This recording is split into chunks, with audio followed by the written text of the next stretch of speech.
Okay, so I think we can get started now. So welcome everyone to the 9th and final webinar in our Reducing Scope 3 Emissions series. So today we're going to be looking at emissions arising from fuel and energy related activities.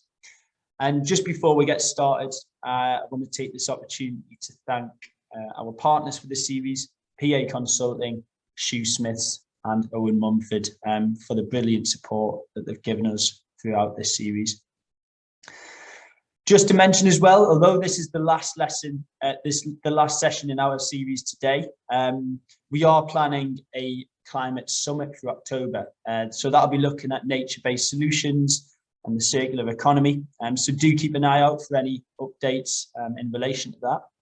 We'll be circulating some communications around that shortly. Okay, so for today, I just want to run through some housekeeping before handing over to Steve. So firstly, the event is being recorded. So we'll send that recording alongside a key takeaways document to all registrants after the webinar. We'll also activate automatic captions today. So you can choose to accept those in the tools bar. Just to note as well though, these captions are automatically generated. So do forgive any typos or mistakes that might be made. So finally, we're in webinar mode, and that means the audience are muted. That doesn't mean we don't want to hear from you though. So please, any questions you have throughout the webinar, please post them in the Q&A box. So anything else, so introductions, links that you think might be useful, please post those in the chat box. So all questions in the Q&A and anything else in the chat would be brilliant. Please also vote on any questions which you like the look of, because ultimately in the Q&A session, the most upvoted questions probably will be asked. So that covers all of the housekeeping today. Just before I hand over to Steve, I'll share the results of the poll. And again, we're seeing a lot of challenges around data. So data availability, data collection, two of the biggest challenges when measuring and reducing your scope 3 emissions. Okay, so with that, thanks again for joining, and I'm really happy to hand over to Steve Kenzie, the Executive Director of the UN Global Compact Network UK. Steve, over to you. Thank you very much, Patrick. Welcome, everyone. Thanks for joining us today. Real pleasure to have you with us. Many of you that have been on this long 9-part journey with us, and we certainly do appreciate your support. Let's go on to the next slide for just a last bit of really unfortunate housekeeping, but it is our regular reminder that the crisis in Ukraine is actually just getting worse. And so the need for your support just continues to grow.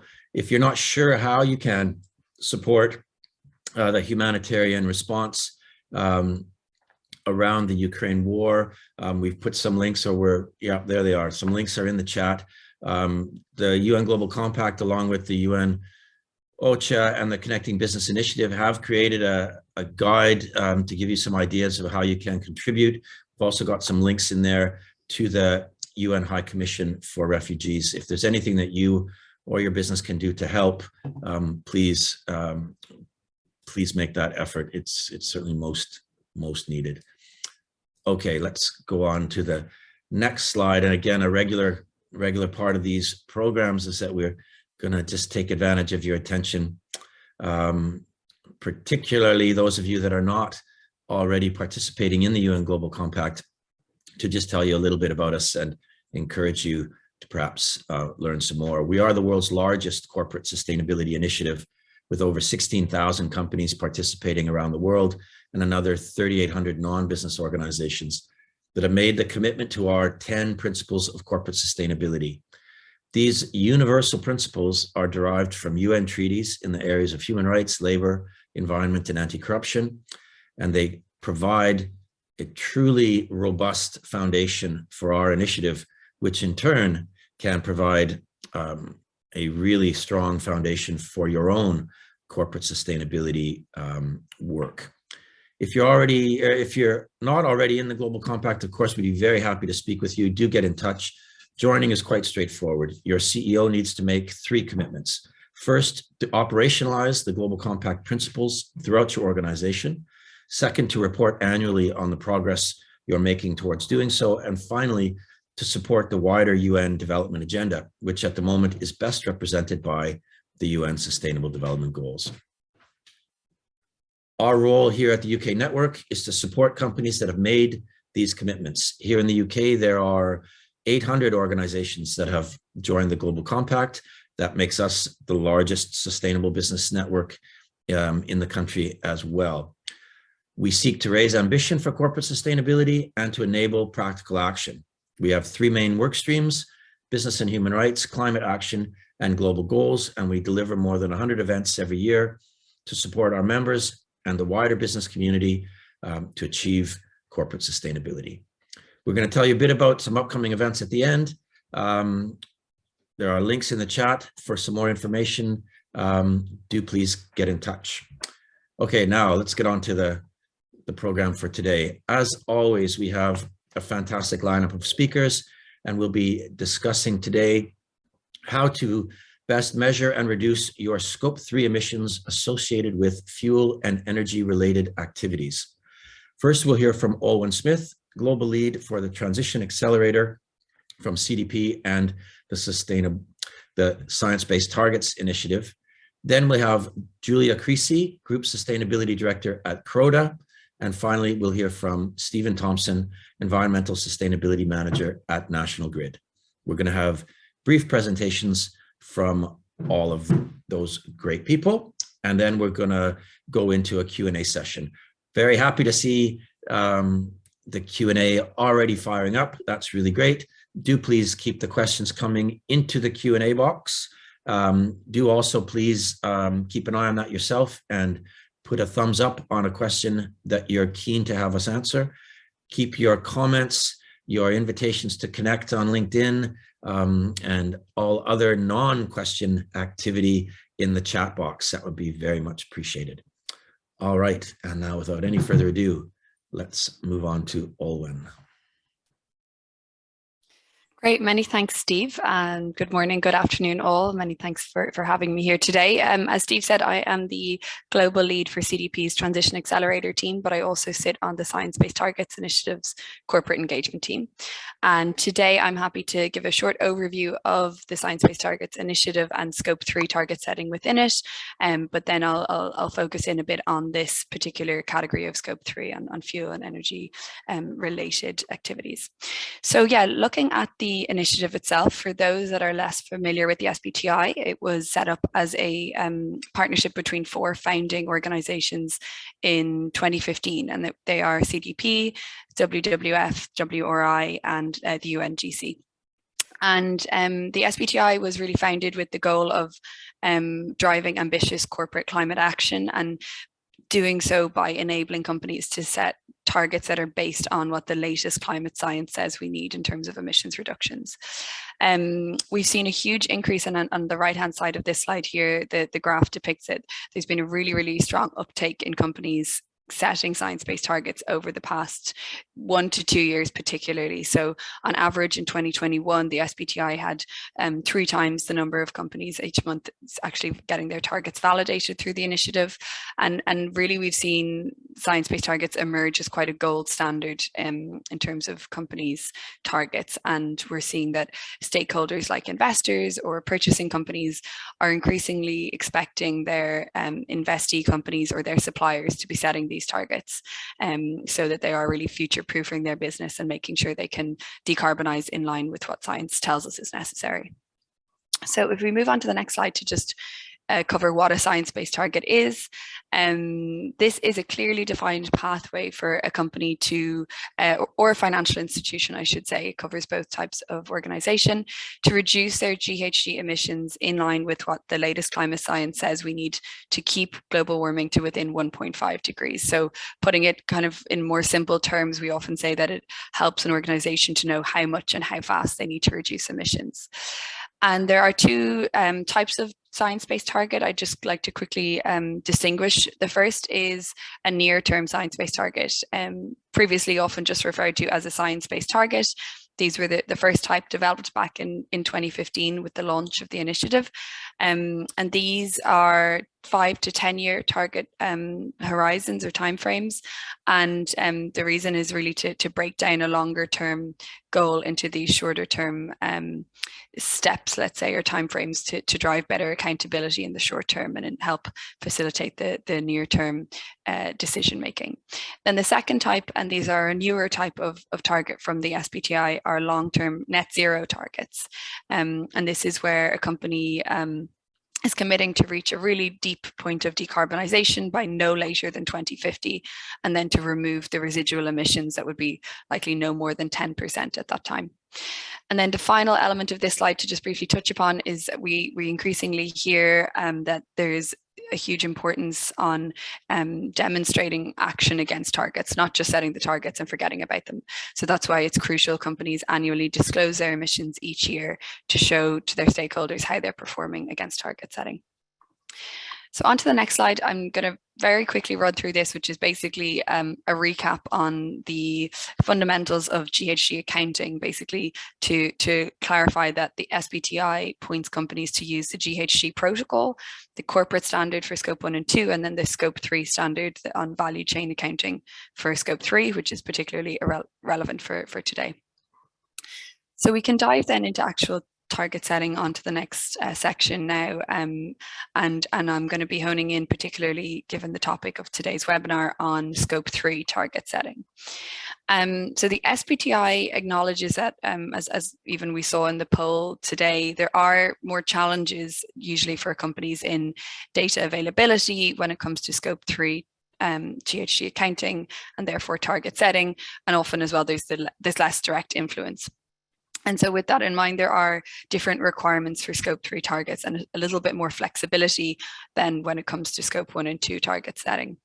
So firstly, the way the target setting for this scope differ is that companies only need to set a Scope 3 target if their Scope 3 emissions constitute more than 40% of the total corporate footprint, So this is the case for most companies. We know Scope 3 does tend to make up the biggest chunk of emissions, so most companies do need to set a target, but there are a small group that don't need to because they fall, their Scope 3 emissions fall below that 40%. Then the second way it differs is on the target coverage or boundary. So companies need to set a Scope 3 target, which covers in the near term at least 2/3 of their Scope 3 emissions. So that means up to 1/3 of Scope 3 emissions can be excluded from their near term target. In the longer term net zero targets I mentioned, you do need to widen that coverage to almost all emissions. And then on the ambition, this is the last piece I'll just touch on this slide. We require companies as of July 15th, 2022, so in 10 days time, companies submitting targets to the SBTi will need to make sure their Scope 1 and 2 targets are aligned with a 1.5 degree trajectory. But in the near term, Scope 3 targets can still be aligned with a well below 2 degree trajectory. So basically a little bit less ambitious. And then if we move on to the next slide as well, you'll see there are various types of target setting methods available for Scope 3. So that's shown over in the far right column here on methods. So this slide depicts the key differences between those near-term science-based targets and the long-term science-based targets. But you'll notice in the near-term methods column for Scope 3, there are 5 types of target setting methods available to companies. Absolute reduction, sector-specific intensity convergence. That's not available to all sectors, but it is for those that have a particular pathway developed for them. And then one that I really want to highlight here, number 3, is a supplier or customer engagement target. So companies can also commit to having a certain percentage of their suppliers or customers to set their own science-based targets. So yeah, in the interest of time, I'm not going to go through the rest of this slide right now, but they will be circulated afterwards and invite you to look at it in your own time. So we're going to move on then and really focus into today's topic, which is the Scope 3 category 3, and this is fuel and energy related activities. And a quick way to really understand this category is that it is where all of the activities related to fuel and energy emissions that are not included in your own company's scope 1 and 2 emissions need to fall. So it includes upstream cradle to gate emissions from purchased fuels and electricity, transmission and distribution losses, and finally, for utility companies, it would be from the generation of purchased electricity. This is quite a dense slide. I'm aware of that, and I'm not going to go through every piece as well to ensure the other speakers have enough time to give you the kind of real world examples of how they are calculating emissions from this category. But the next slide does nicely depict how, as with any scope 3 calculations, it does depend on the type of company, and that where they sit in the value chain will dictate where different activities fall between scopes 1, 2, and 3 in accounting. So this table here shows the kind of applicability of different activities for different types of energy users. So you can see the third column here shows whether the activity is applicable to the end users of the fuel or the electricity, or for example, the utilities or energy retailers. But again, I do just want to reiterate that scope 3, category 3 here does exclude emissions from the combustion of fuel or electricity consumed by the reporting company. And that's because they are included in scope 1 and 2 accounting. So for scope 1 accounting, that includes combustion of fuels from sources that the company reporting owns, and scope 2 is basically your purchased electricity. So the bulk of emissions will probably fall for most companies into those scope 1 and 2. Just onto the next slide then, and I'm close to wrapping up, but this is an example of basically the previous slide where you had the different user types, let's say, and on the left hand column here we have them as an actual reporting company in this example with real figures. I won't go through each one in detail now, but basically to say that here the emissions related to coal, which is being mined by company A here, is the cradle to gate emissions for the extraction, production and transport of that coal need to be reported in scope 3 by company B, C and D, but not the combustion again. So I think that's like the key thing to focus on here. It's a lot of information, but not the combustion of that coal.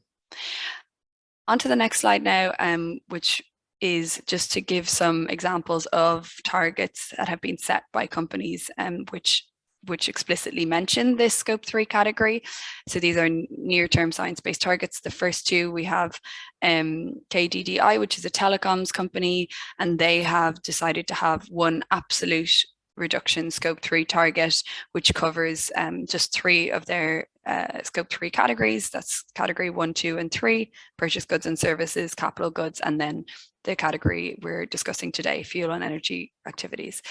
And then we have EREN Group, which is a utility, and you can see they actually have a standalone scope 3 absolute target that just covers this category 3. And then finally, we have AstraZeneca, which again has a combined one, but it's different categories that are being combined this time. So category 3 that we're talking about, but also then leased assets.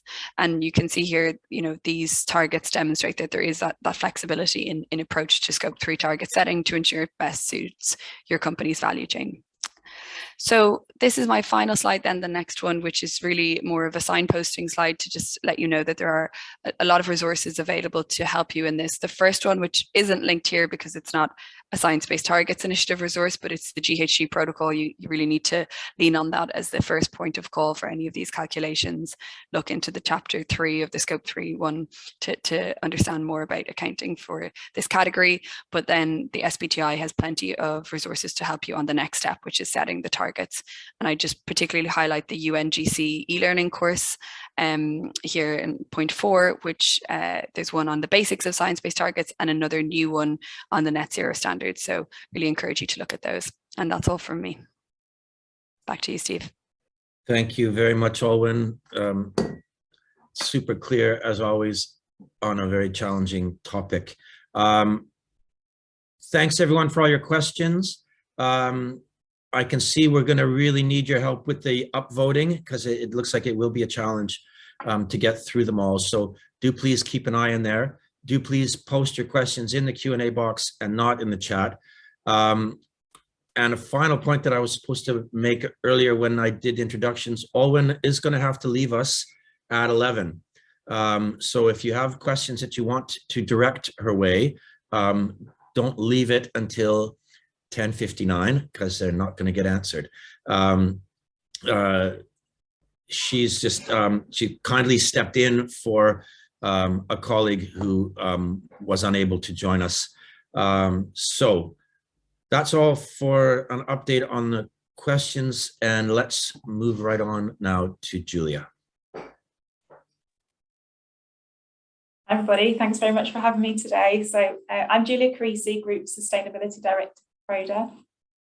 For those of you who don't know Croda, we're a global specialty chemicals manufacturer headquartered in the UK, listed on the FTSE 100. We supply ingredients to our customers that are usually included at quite low dosage rates in their end formulations, but provide a really important performance effect. And that's to customers in the consumer care and life sciences industries. Next slide, please. So just before I start on today's topic, I just wanted to give a bit of an overview of our sustainability strategy. So Croda launched our 2030 commitment and our sustainability targets back in 2020. We've committed to be the most sustainable supplier of innovative ingredients, and in doing so, we will be climate, land and people positive. And underneath this commitment, we have a large number of targets which are all aligned to the United Nations Sustainable Development Goals and specifically aligned with the targets underneath the goals. So we've really found areas that we can directly contribute towards the achievement of these UN SDGs. Today's focus will be more on the climate positive part of our commitment. And here we're really talking about our own ambitious decarbonisation targets, which I'll come on to on the next slide. But by climate positive, what we're talking about here is actually avoiding more carbon. So helping our customers and consumers avoid more carbon through the use of our ingredients than we emit throughout our own operations and supply chain. So you can see here on this slide that we have really kind of demonstrated leadership in our industry as only the third major chemical company to have a 1.5 degree science-based target approved, which was now just over a year ago. And you know, we're recognised in the chemicals industry as being hard to abate. We do rely on energy-intensive processes to manufacture our ingredients, and we need quite a lot of heat. So it is quite a challenge within our sector, but we really wanted to go out there and show leadership to show that it can be achieved. So our scope 1 and 2 target is to reduce our absolute scope 1 and 2 emissions by 46.2% by the end of the decade. And what you can see on the left-hand side is how we really talk about our scope 3 inventory, really display it as an iceberg. So our operational emissions are the tip of the iceberg that you can see above the surface, about 200,000 tonnes of carbon a year. But really then when you start to look under the surface, most of our emissions lie within our supply chain. So over 1 million tonnes of carbon in our upstream scope 3 in our baseline year. And this is really common for most companies, and particularly as we move down to our customers, you know, the amount of carbon that lies within their supply chain just increases. And so, as Olwen mentioned, because of this, obviously we have our own scope 3 target as well that we set at the same time, and that is an absolute scope 3 reduction target focusing on our upstream emissions, where we'll reduce by 13.5% by the end of the decade. What we see with these targets is obviously this is incredibly important for us as an interim path. You know, we've committed to be a net zero organisation by 2050, and it's important that we achieve these targets.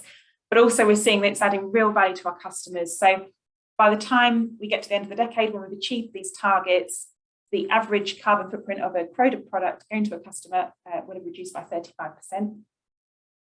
When we take into account both, you know, the scope 3 and the scope 1 and 2, and that's critically important because most of our customers have their own scope 3 science-based target, and for them to be able to achieve that target, they need these reductions coming through from their suppliers, such as Croda. So it's critically important across the value chain. Slide, please. And so last year we did a big piece of work actually to really better understand and move to a more granular level of detail in our scope 3 inventory. This is really important for us because if we want to be able to show progress against this emissions reduction target, the Scope 3 target, we needed that to be able to reflect our purchasing decisions and the impacts of our purchasing decisions within that Scope 3 inventory. So move to more primary data, granular data, reflecting our actual supply chain. So you can see here on the left, this is what our Scope 3 emissions look like, our upstream Scope 3 emissions. You can see most of this pie chart is our purchase goods and services category. That's where most of our Scope 3 emissions lie, embedded in the raw materials that we purchase. But there are 3 other significant categories there: upstream transportation, distribution, because we take responsibility for getting products to customers. That includes shipping products to our customers. Capital goods, so again, the carbon embedded in the materials that we're purchasing for our construction, steel, cement, and then fuel and energy related activities that we're talking about today. So they make up about 4% of our upstream scope. And the way that we've gone about improving our calculation and our reporting in this category is we've moved to this hybrid methodology. So for our key raw materials and 40% of the greenhouse gas emissions associated with our raw materials, we have supply chain specific carbon footprint studies where we've engaged with suppliers. We've really mapped out exactly what's happening with our raw materials before they get to us. And that's brilliant, because then we can start really engaging with suppliers and starting to see reductions coming in. Beyond that, we've also moved to a further 35% of that blue part of the pie chart being covered by peer-reviewed life cycle assessment data. And as well as that, for other categories such as transportation and distribution, we've moved to distance-based calculations. So we've moved away from spend wherever possible. Where we are still using spend, we've moved away from high-level spend factors to an environmentally extended input-output model, which really gives us a better understanding of the emissions associated with that spend based on geography and industry. So we're really pleased with where we've got to. There's still more to do to get to more primary data in our Scope 3 inventory, but it's a good step in the right direction there.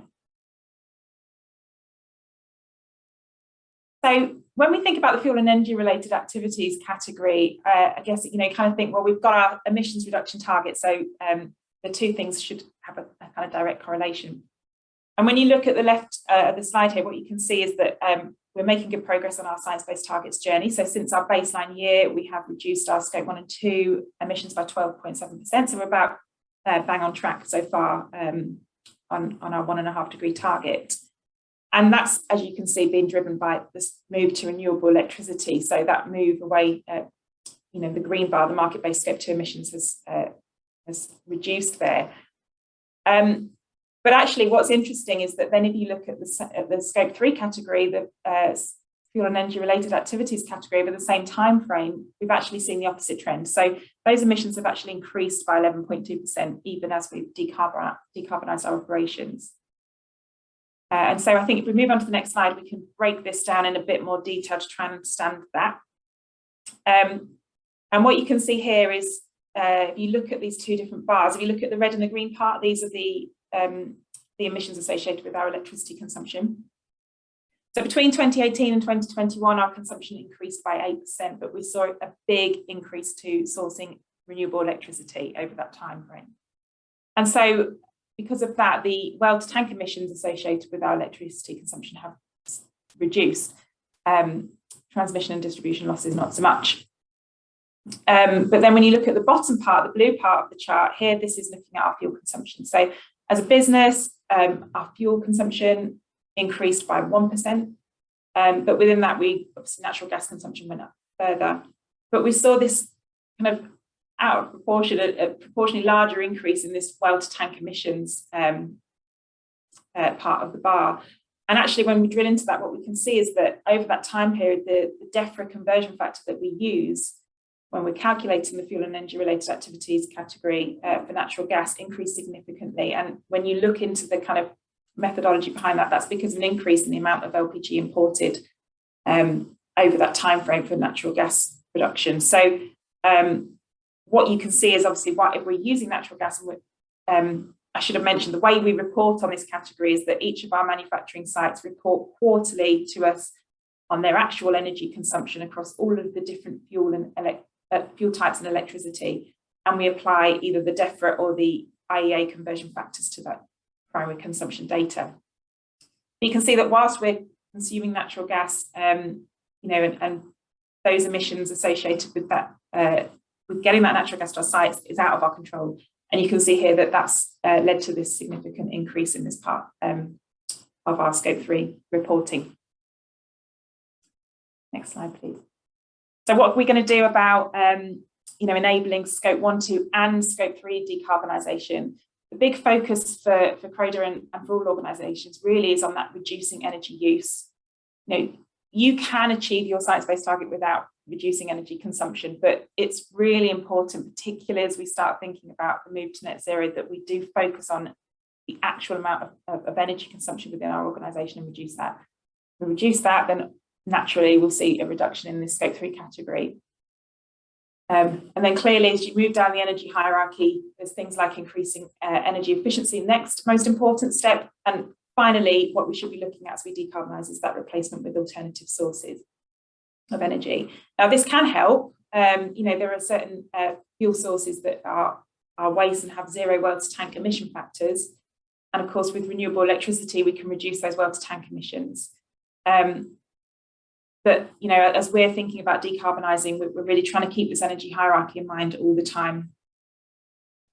And so on the next slide, we can look at how Croda are actually focusing on reducing Scope 1, 2 and 3 emissions in the fuel and energy related activities category.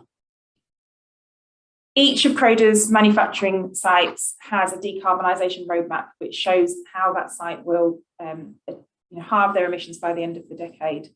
And by the end of this year, every single location, so that's over 100, includes all sales offices, warehouses, every location will have one of these roadmaps in place. And we started this process before we even submitted our target for validation. So back in 2020, we developed a road mapping process, a framework that took the sites through various workshops and ensured that we considered projects that addressed all of these categories in that energy hierarchy. So are we doing enough to reduce energy consumption before we start thinking about alternative sources? And to ensure that that's happened, we're currently going through a kind of quality assessment process. So this quality assessment looks at those things, looks at the variety of projects that are on the roadmap, looks at employee engagement at each location. Have there been enough senior leaders involved in the development? Have we looked at projects that are taking place in the local area and ensure that we've engaged with the right networks? And that's being validated by a third party as well. So that's well underway, and we'll ensure that these roadmaps are really going to help us across all of these categories, these emission reduction categories. A couple of example projects that are helping us here. Back in 2012, actually, we installed this landfill gas pipeline at our manufacturing site in Delaware in the USA. And at the moment, we're currently installing a new boiler that will help us to be able to burn more of that landfill gas to generate steam. Clearly, the Scope 1 and 2 emissions associated with burning landfill gas are biogenic and sitting out of scope, and there is no well-to-tank emission factor associated with the consumption of landfill gas. So that's helping. We're also looking at these new processes. So sulfate-free surfactants, an example of ingredient which we supply to the personal care industry. We've recently developed a new way of manufacturing these ingredients using continuous processing, so switching from batch to continuous. There's been a significant reduction in energy requirements to make those important ingredients in doing so. And the final point for me, before I hand back to Steve, is that it's really important then that these site roadmaps don't just sit in isolation at sites, and that we really get the projects and the progress that's required embedded in our strategy. And one of the ways that we're doing that is by moving to, as part of our financial annual budgeting process, moving to including a carbon budget as part of that. So that's the region.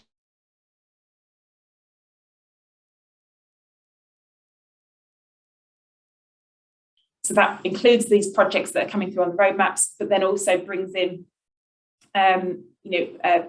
product portfolio changes, innovation, and ensures that there's really accountability across the business for achieving these roadmaps and for achieving these science-based targets. So with that, I'll hand back to Steve. Thank you very much for listening. Thanks, Julia. Great stuff. A few questions have come in specifically for you that might be best suited to a quick written answer. We've got a lot of questions coming in. So just again, a reminder, everyone, please do put your questions in the Q&A box and not into the chat. We can't move them from the chat to the Q&A. It's not that we're lazy. Panelists aren't able to post questions to ourselves. You can see where there'd be some moral hazard to us being able to do so. So if you have inadvertently posted a question in the chat box, please cut and paste, drag it over. And also please help us prioritize the questions in the Q&A by scanning through the list yourself and giving a thumbs up to the questions that you'd like us to discuss. Okay, and now without any further delay, on to Stephen. Thanks, Steve, and morning, everyone. Thank you, everyone, for joining this morning. I've been working in the climate change and sustainability space for about 8 years now, and I think when I first started, if anyone told me that we'd have over 300 people joining a call to talk about one specific category of Scope 3 emissions, I would have been amazed. It's fantastic, and I think it just demonstrates, the importance of the issue and how seriously people are taking this across organisations all over the world. So thank you very much for joining. Julia talked about the energy hierarchy and how important that is for this particular subject. What I'm going to do is hopefully give a very high level overview of what National Grid are doing to reduce emissions throughout that energy hierarchy. So not only what we're doing to reduce our own Scope 3 emissions, but some of the activities that we're involved in will help to reduce those emissions across the value chain. So if we can just move to the first slide. I'll give a very brief overview of who we are and what we do. So National Grid Energy Company, we are roughly split 50-50 between the UK and the northeast of the United States. We primarily own and operate transmission and distribution networks, which are generally regulated monopolies. And in terms of the fuel split, roughly 70% of our business is electricity and 30% gas. In the UK, that is, as I say, primarily transmission and distribution networks. So think of the transmission networks as kind of the motorways of the energy system, and the distribution networks as kind of the local roads that get the energy to your offices, buildings, and homes. Slightly different in the US, where we not only have gas and electricity distribution networks, but we also supply gas and electricity directly to customers. And as you'll see, those therefore make up the majority of our Scope 3 emissions. And alongside that, we also have kind of our non-regulated businesses, with particularly focused on increased investment in renewable power generation in our US business. Hopefully that kind of overview of what we do will tell you that we're at the heart of the energy transition, particularly in the decarbonisation of networks, and particularly in the electricity and heating sectors, which are obviously very important for this particular category of Scope 3. So if we move to the next slide, please. I really like Julia's iceberg. Unfortunately, my slide's not quite as fancy as that, but we do have our own iceberg of emissions. As Julia said, like a lot of organisations, our Scope 3 emissions are significantly bigger than our Scope 1 and 2 emissions. So you'll see from the chart on the left that our Scope 3 emissions total just over 30 million tonnes in the last financial year. The vast majority of our Scope 1 and 2 emissions are from operating our networks and from our generation plant. But around 94% of our Scope 2 emissions are from electricity network losses, which, as we talked about, for a lot of people, they will form a component part of your Scope 3 emissions for this category. As the owner and operator of the networks, then they're classed as Scope 2 for us, but obviously Scope 3 for a number of you. And then the breakdown of our Scope 3 emissions is shown in the right-hand pie chart. So you'll see obviously category 1, purchase goods and services. For us, that is the majority of those emissions are related to major construction projects, so delivering the infrastructure to enable the energy transition. Our biggest category is category 11, and that is predominantly the gas that we sell directly to customers in our US business, so that use of sold product, the use of gas within that business. And then category 3, which obviously we're focusing on today, the majority of that is the electricity that we sell directly to customers in the United States. Now, also we're focusing on category 3 today, but as I kind of just talk at a high level of what we're doing to reduce emissions in category 11, you'll see that there's some overlap with category 3, and there's a potential kind of movement of emissions between those categories as we move forward in the energy transition, which hopefully will become clear in the next couple of slides. So if we move to the next slide, I'm very briefly just going to touch upon the targets that we have. We have net zero commitments by 2050 across all of our scopes. Science-based targets, approved science-based targets for our scope 1, 2, and 3 emissions. You'll see our scope 3 target there is a 37.5% reduction by 2034. That's effectively an average annual reduction of 2.5%, aligned to that well below 2 degrees pathway for scope 3 emissions.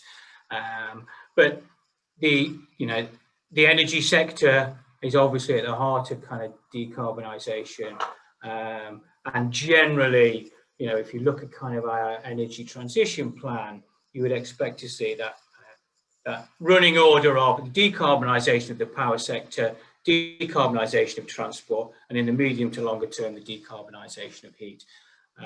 Obviously, a lot of overlap between those, but broadly things kind of happening in that kind of running order. So if we move to my final slide, so I'm just now going to run through at a very high level some of the things that we are doing to reduce emissions in the energy sector, and specifically in kind of some of the categories that we talked about. I'm going to start with kind of decarbonisation of electricity, and I talked about electricity losses on the network being scope 2 for us, but scope 3 for a number of people in terms of determining those losses. We play a really important role in the decarbonisation of power grids. So the connection of renewable generation to our networks to support that decarbonisation of power is a key role that we have. And just to kind of put that into some kind of context, in the UK, the UK government has an ambition now of 50 gigawatts of offshore wind being connected by 2030, compared with 10 gigawatts of wind today. In the northeast US, there's an ambition of 30 gigawatts of offshore wind by the same time period. That's a significant increase, and obviously one of the ways that the emissions from losses from energy losses will reduce is through the decarbonisation of the power grid. But there's a huge amount of infrastructure that's required in order to deliver kind of those decarbonised networks. But alongside that, we can also invest in low carbon technologies. So that's network cables that result in lower energy losses across the transmission and distribution networks. Typically, kind of overhead line conductors with a lower resistance have lower losses, but they will tend to have a higher capital cost. I'm not a scientist, but roughly kind of the more cable bundles you have in those conductors, the lower losses you can achieve. But therefore, it's really important that we get that balance right between overall cost and the emissions impact when we're kind of doing the assessment of what equipment we put onto our networks. Kind of moving on kind of to those kind of two areas that I talked about before about the electricity and gas that we sell to customers.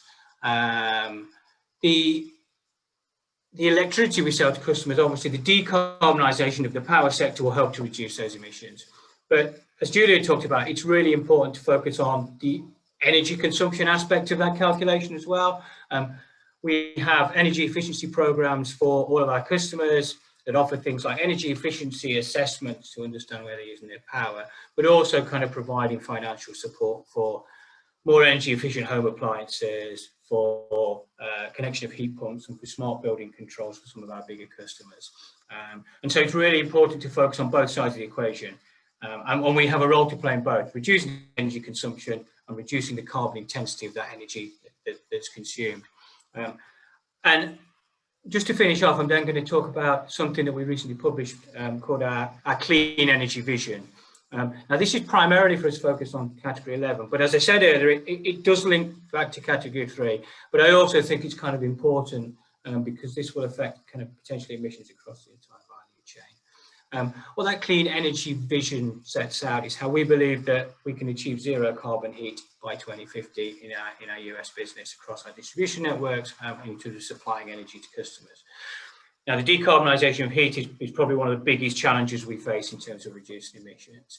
And we've kind of set out, I'm saying published this strategy recently, which is kind of really has 4 key pillars. The first is the energy efficiency bit that I've just mentioned. So continuing to provide those programs for our customers as I outlined. The second pillar is about eliminating fossil fuels from our gas network. So by no later than 2050, replacing natural gas with renewable natural gas and green hydrogen to our customers for greener sources of heat supply. Alongside that, we would see the evolution of hybrid heating solutions. So maximising the benefits of pairing kind of electric heat pumps with gas appliances to deliver those hybrid solutions. And the fourth pillar would focus on that kind of cost-effective targeted electrification of our gas network. So where there is, where it's economic and efficient to do so, electrifying elements of the heat sector. And that's where you kind of see that link back into category 3. So electrification of heat will increase electricity demand, and that moves emissions from our perspective from category 11 into category 3. And therefore that decarbonisation of the power sector and those energy efficiency programs are even more important to make sure that we aren't just moving emissions from one category to another.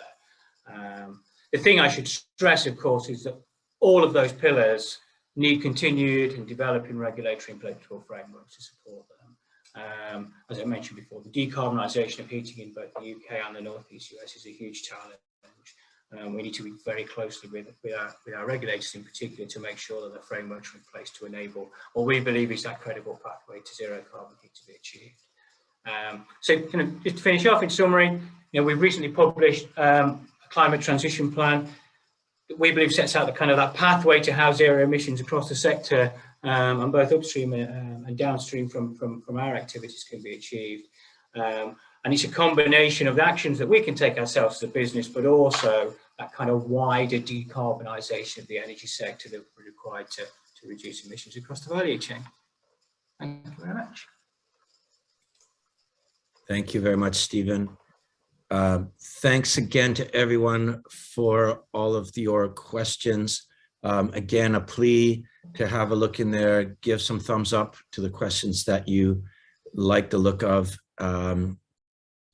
And that will help us prioritize which ones we're going to answer. Could we, there we go, thank you.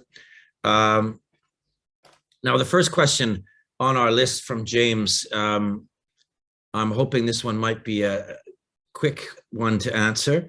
DEFRA has removed WTT Gen and T&D WTT emission factors for overseas countries. Where is best to get this data now to ensure we can continue to report correctly? Does anybody have any insights to that?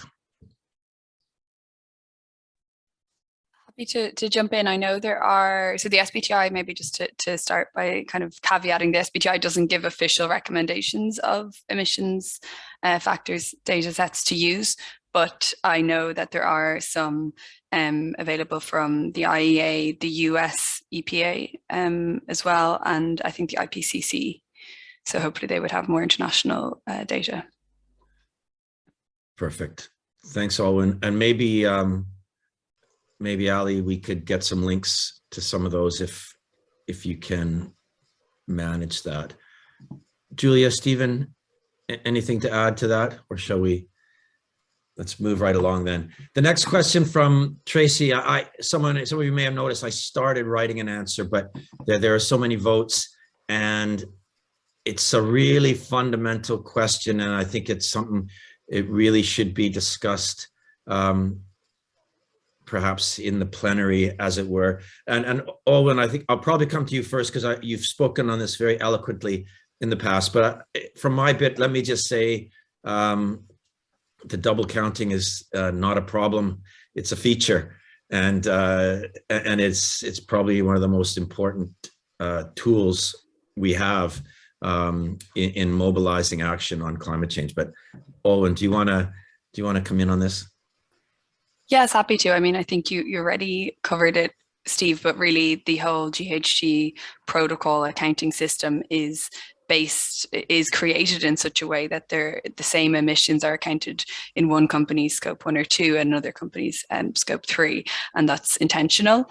And the reason being, obviously, companies have different levels of control, let's say, over emissions across different scopes, but even in their scope 3, which may be another company's scope 1 or 2, they still need to take some responsibility for those emissions and work with their value chain, be it customers or suppliers, to try and drive them down. So, the concern as to double counting would only be if you're looking at a whole like aggregate of emissions for multiple companies, but anyone calculating aggregate emissions in that way would know to just look at all companies' scope 1 and 2 emissions, for example, instead of risking double counting in that regard. Apologies, I was supposed to read the question out before we dove right in. So the question is from Tracy, and it was, how can we eliminate double counting when a supplier's scope 1 is a purchaser's scope 3? Julia, did you want to comment on that? Yeah, I mean, really just to add to what Olwen said, it's not, for us, it's a method of communication, really, scope 3, and it really allows us to engage with our supply chain, but also, as I mentioned, talking to our customers.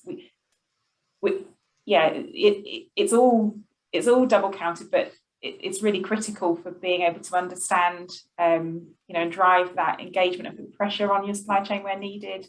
It's for us, it's really helping us to, as I mentioned, add value with our customers, and able to show those emission reductions passed down to them. And that's what they're asking for of their suppliers, and that's what we need to ask of our suppliers.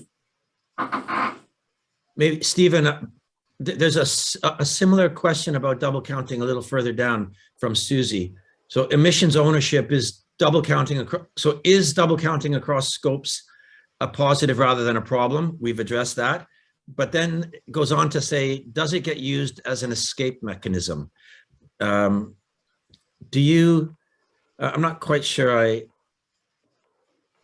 I understand that, but I would be, do you want to have a go at interpreting? Yeah, I don't believe so. I think, I'm guessing the question is trying to get to that, you could say, well, those emissions are categorized or counted by someone else, therefore I can ignore them even though they're in my value chain. But I think it goes back to your point, Steve, is that I think it's helpful, if a certain type of emissions are categorized as scope 1 in one place and scope 3 elsewhere, that means that organizations have a different role to play in terms of how they reduce those emissions. And I think that the way it's done at the moment helps. I'm not saying that it's not complex at times, and being in the energy sector, I think particularly operating in the UK, where you've got a deregulated energy sector and there are a number of different players across the value chain, it can be a little bit complex as to what scope the emissions are categorized as. But as long as they're captured somewhere, and therefore there are some actions that you can take to reduce them, I think that's the most important thing. Yeah, Susie kindly clarified, the evasion of responsibility, and I think that's it. The GHG protocol's done a pretty good job of capturing most emissions. I think still work to be done in some of the areas of emissions avoided, but that's more of a problem of not giving credit where due as opposed to evading responsibility, I think. Steve, if I might just add one further point on that, I think that, and it kind of touches upon the comment made right at the start of my presentation, I think there's just an increased expectation on focus on scope 3 now. So if those emissions which were previously categorized as scope 3, we're going to focus just on scope 1 and 2, and there's nothing we can do about scope 3. We've moved on from that.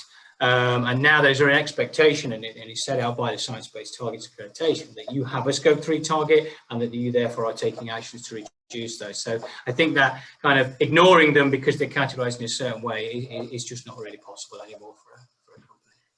Great.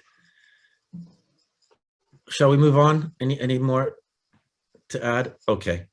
The next one at the top from Paulina: if only one category, for example, purchased goods and services, represents 67% of total scope 3 emissions, can we set targets on this category only, or is there a minimum of categories that must be covered by the target? Feels like something for you, Olwen. It certainly does. Yeah, happy to answer it. And it's quite a simple answer. Yes, that's absolutely fine for just one category to be included in the scope 3 target, as long as it results in at least the 2/3 or 60% coverage of total scope 3 emissions. I think, as I recall from the last session or two ago, there can be some complications around direct and indirect in things like goods for resale or purchased goods. But I think, that's probably a great succinct answer, and there may be a little more research required. Yeah, maybe to quickly comment on the direct versus indirect. The indirect emissions, this is often from the use of soil products, so more downstream than upstream.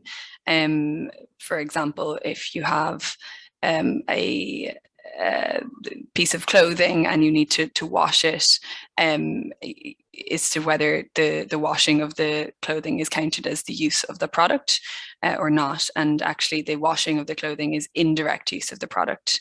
And so the emissions from that washing don't have to be included in the target boundary. They can be, but they don't count against the 60% coverage. But it's the direct use of soil product emissions that do. So for example, if you have a car and it's being driven, that's a direct use of soil product emissions. But the GHG protocol does have some guidance on that. And yeah, it does get a little bit murky for certain companies depending on their product portfolio. Thanks, Olwen. And another one from Paulina. Well done for getting such popular questions in the mix. And probably your last one to you, Olwen, before you have to run. So in quotes, a scope 3 screening is needed. Does it mean that scope 3 targets can be submitted for validation based on a screening only, or do we need to carry out a more in-depth mapping of scope 3 emissions for targets to be submitted? Yeah, so a more in-depth mapping would be required. That doesn't mean that it needs to be based on only primary data. There's an acknowledgement from the SBTi that often quite a lot of estimates are being used in scope 3 calculations, and that is permitted. But the screening is really just that very initial step. Firstly, really to ascertain, do your scope 3 emissions constitute more than 40% of the total footprint? And then usually as well, that screening will help to uncover the key hotspots in your value chain, which categories do the bulk of your emissions lie in, and that's when you should start to find as much primary data as possible. For some companies, it's a higher percentage than others. I think Julia did a great job as well of explaining their kind of journey on moving from more estimates and secondary and spend data through to more primary data. But yeah, I mean, the SBTi does take an approach of, in one way, not wanting perfection to be the enemy of the good in scope 3 target setting. It's important to get the target set to start to take actions. But equally, we are seeing more scrutiny on target setting, on emissions accounting and disclosures. So, companies should be looking to gather as much as possible primary data for scope 3. Thanks, Olwen. So yeah, great point. It may well be other stakeholders that are demanding that greater rigor than SBTi is. It's not just necessarily catering to just to that one audience. Thanks very much, Olwen. Your contribution's always invaluable. We really appreciate having you today. Thank you. Many thanks. Cheers. Okay, next question from Natalie. And this one's coming to you, Julia. How is Croda getting the data from the 40% suppliers you are engaging with for the supplier-specific calculations you are running? As data availability and collection is such a hard area, it'd be great to know your methods. CDP/supplier survey/something else. And Stephen, I think you can anticipate we would be very keen to hear from you as well on how you're getting data from suppliers. But Julia, you go first. Sorry, just 2 seconds. Our alarm's just finishing. Oh no. Shall I go first? It's all right, it's finished. Oh, okay. Carry on, Steve. Sorry about that. So yeah, firstly, just to clarify on the 40%, what we're talking about here is 40% of emissions. And at Croda, we have a huge number of suppliers, thousands of suppliers, but a few key suppliers. We can really narrow it down to those who are purchasing the large volumes of key raw materials. And that helps to focus this activity because it is resource intensive, because the way we've approached this is through direct interviews, engaging with those suppliers where we have those good relationships, sitting down with them face to face and talking it through, and effectively drawing it out so that we really understand the supply chain. And in some cases they've directed us to further upstream in their supply chain, or we've had to do some digging into data that's available out there, but it's quite a resource intensive process. So important for those real key raw materials and supplies where we have large volumes, but not something that we could apply for all of our raw material purchases. So we do need to look at other approaches as well. And yeah, you've mentioned CDP supply chain there already. There are great sort of tools and and initiatives you can get involved with, such as CDP supply chain. We're actually members of Together for Sustainability, and through that platform, we're using EcoVadis to approach suppliers on a larger scale to gather this sort of data. So ways of doing it in a more kind of large scale way, but I don't think you can beat those kind of actually direct engagement and sitting down. And we've spent a lot of time training our procurement teams globally to be able to have these conversations with suppliers, you know, as part of those purchasing conversations. Stephen. Yeah, and echo a lot of what Julia said there in terms of that supply engagement and use of kind of CDP supply chain. One kind of different approach that we've taken is a few years ago, we for our major construction projects in the UK, we introduced a weighted element of the competitive tender process that was purely focused on carbon. So we asked our suppliers basically to fill in the carbon footprint as part of their tender bid that they would deliver that project for. And we provided them with kind of a baseline, which was really tailored to the type of equipment that they would be putting onto our networks. And so as we went through more tenders, obviously we managed to collect more data and refine our database that enabled us to understand and reduce the carbon through the delivery of those construction projects by including it, as I say, as a competitive part of that tender process. And then kind of moving that forward to where our suppliers have KPIs related to the commitment that they've made. And so if they can then outperform against that carbon footprint that they commit to as part of the tender process, then there's a financial incentive for them to do that. And similarly, if they fail to hit that target, there's a financial penalty against that as well, which is I guess it's similar to what Julie said. It's focused on a subset of our emissions, but we know it's a material element. We know that the majority of our emissions are coming from, you know, building big infrastructure, concrete, steel, aluminium, and the materials that go into that are very carbon intensive. And so that's why we kind of focused on that in terms of data collection from our suppliers at this stage.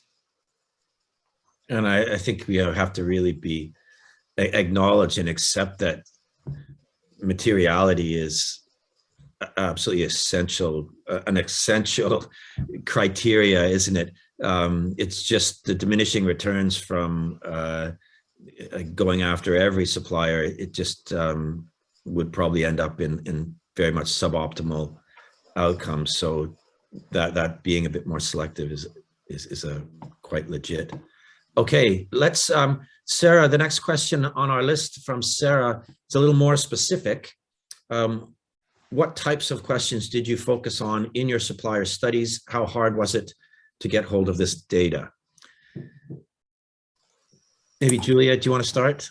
I think we're probably talking about your studies to begin with. Yeah. So I mean, in terms of the specific questions, what we're looking for is, you know, Croda, we use a large proportion of bio-based raw materials. So if we're taking a crop-based raw material, we want to understand the agricultural practices so that we can really get a grip of the emissions associated with that part of the supply chain. We're wanting to understand their own, you know, any emissions associated with processing.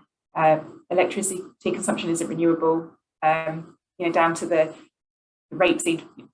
Our seed gets stored in warehouses. We wanted to understand the amount of electricity used in that warehouse, you know, that level of detail. And then the other kind of key part, I guess, is those transportation routes, where in the world are those raw materials coming from, and how are they being shipped to and transported to us? Is it, you know, by road, sea, etc.? Those sorts of questions. So yeah, really, it's that kind of level of detail. Just if you think about a kind of carbon footprint study, it's really thinking about, we'd speak to our supplier and they may have their own upstream suppliers, or it depends where they are in the supply chain. So really thinking about right through from the growing of the crop through to the harvesting, cultivations, processing, transport and storage before it would anything prior to reaching Croda's gate, really. So can I be devil's advocate? If I was a rapeseed warehouse operator, I might be thinking, who do they think they are telling me how to run my rapeseed warehouse? So do you get that sort of pushback? And how do you deal with it? I mean, at this stage, you know, obviously that the first stage is the data gathering, and then yes, you're looking to engage and influence. And I think it's just about helping. You know, it depends where the suppliers are. We do have, you know, quite a chunk of our key suppliers have already signed up to their own science-based targets, which is really encouraging. But for those that haven't, it's about that education piece. I think, you know, the first bit is gathering the data, and then, well, what are we going to do to help reduce? Now, we haven't stipulated yet that you know, we're not going to exclude any suppliers from if they, you know, based on their data yet. At the moment, we're gathering data. We really want to engage with them rather than, you know, we think that would be the best way to approach this, rather than to exclude them, and to really work with them and support them. And actually, through these studies, of course, then we can demonstrate what would be the impact of switching to renewable electricity at that warehouse, for example. And, you know, we can really help them understand that. So, yeah, exactly. Hopefully they take it in the spirit of this is help from a valued customer, as opposed to a more negative interpretation of this. Hopefully. And I think as well, that's why these you know, groups, these industry groups and things like Together for Sustainability or C2P Supply Chain really help, because you've got a group of customers asking the same questions at the same time, and that you know, that helps as well. Stephen, supplier engagement, and you know, yeah, what sort of questions are you asking, and what assurance maybe do you need as well around it? Yeah, I think the insurance point's a really good question, Steve. I mean, as it's quite specific for the work that I talked about before, and so, for example, there might be a number of different types of electricity transformer that you could put on a network, and so we'd ask suppliers, you know, which of those transformers you're using, and as a crude bit of analysis, you know, the more raw materials that have gone into that, making that transformer, is going to increase the carbon footprint from our estimates. But we'd also be asking where we're sourcing that from. So where are the raw materials coming from, which part of the world, what's the transport emissions associated with you know, the electricity mix in the country that they're coming from, is when you get into a more granular level to try and understand that. And so our focus at the moment has been on kind of some of those more technical aspects. I think just touching on your kind of question to Julia that you posed there about, you know, do you get pushback from suppliers? I think what we've seen is that the quality of the data has improved over time, and I think it's just about demonstrating that as an organisation you're serious about this, and that you will take this into account as part of your decision making. And I think then as a customer, you are then going to get that response that we need to think about this, otherwise it's going to be harder for us to be successful as part of those competitive tenders that I talked about before. Just on the assurance bit, then, yeah, I think in-house assurance, it's having that expertise within your business, we found. So, you know, how do you know that that data coming back is reliable? And we've employed carbon experts, carbon advisors who have got that background in carbon accounting, that they can look at that data and say, yeah, that looks good, or not sure about that. We need to have a kind of a loop back around with the supplier and try and understand where this data is coming from. Fair enough. Okay, we're rapidly running out of time. I'm seeing still 25 questions unanswered. I'm going to go out on a limb here and say we're not going to get to them all. So this is your last chance to get in there and vote. It's probably only going to take a few votes to move a question up to the top and get us to answer it. So do please get in there and have a look. But wow, that happened fast. But before we, while you're voting, that top question from Alexandra: do you use a software for Scope 3 calculation? What type of LCA database do you use? Maybe before Julia and Stephen answer, I'm happy to throw that open to the audience. So do please, if you are using some software, feel free to plug it in the chat. If you're happy with it, let's keep it positive. So maybe a little less assertive if you're not that happy with it. Julia, are you using some software? Yeah, we do for the reporting, because we have over 100 sites globally that we need to collect data from quarterly in terms of energy consumption. So we use a software called Spera, sustainability reporting software, and that enables much easier data collection from across the business. And then from there, that will apply the emissions factors to calculate this category of Scope 3 fuel and energy related activities. A lot of the other studies that we've been talking about, you know, is actually kind of Excel based. So no other specific softwares that we use for those calculations. The LCA database that we use is EcoInvent to gather those kind of emissions factors where we're not using the supply chain studies. Could you just, there was just a little hiccup in the internet when you said the name of the software. Sarah, I'll just type it in the chat box. Perfect. Okay. Thank you. Stephen. So we're not using any specific software. We've developed in-house, mainly Excel-based approach to our calculations.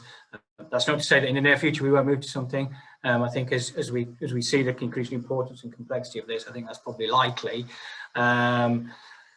I should know the answer to the LCA database we use. I think we use EcoInvent as well, but I'll have to go away and confirm that. And I've probably got, my carbon advisors, listening to this call, shouting somewhere else in the office, going, "No, that's not right anymore, Steve." But we certainly do that. But as I mentioned before, we've used that database to support our in-house carbon database, because what we've tried to do is ensure that's very specific to the equipment that goes on, an electricity transmission network, which is, a relatively unique activity, and so we've really tailored that to be more in-house than using an off-the-shelf product.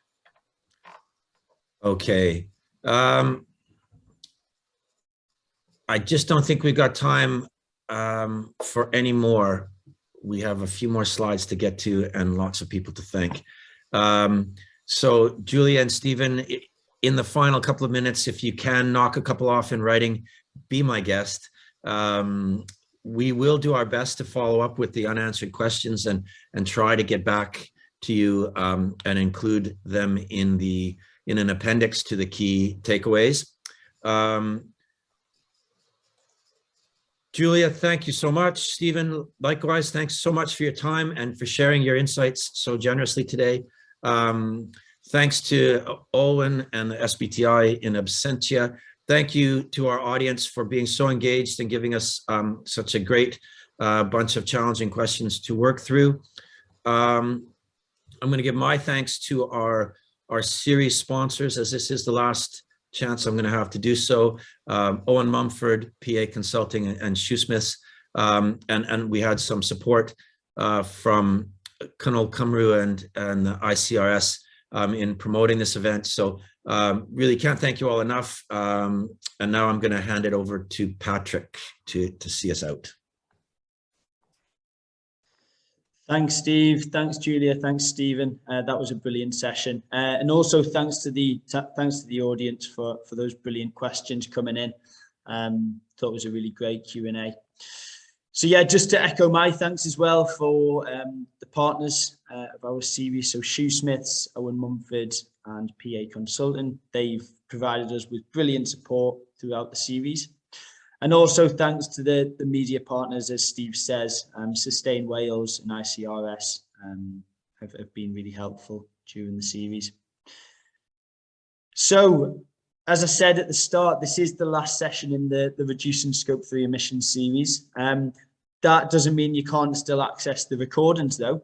So if you scan that QR code, that'll take you to our website, and on there you can fill out a form which will allow you to access all of the recordings from this series. So we've covered nine sessions covering a lot of the categories of the Greenhouse Gas Protocol Scope 3 standards. So please do feel free to revisit them whenever you feel necessary. Additionally, elsewhere in the UN Global Compact Network UK, we are working with a range of partners to measure the UK's progress towards the achievement of the SDGs, culminating in the release of our second Measuring Up report. So there'll be a link going into the chat, and also you can scan that QR code to get access to that report when it's available. So just flicking onto the last slide there. Anything else we've got coming up? As I said, we've got a summit plan for October. We'll be circulating some information on that shortly, but to keep up to date, please do look at our website and also follow us on social media. We'll always be posting on there about things that we've got upcoming. So you've got our Twitter handle and LinkedIn there. So please do feel free to follow us on those platforms.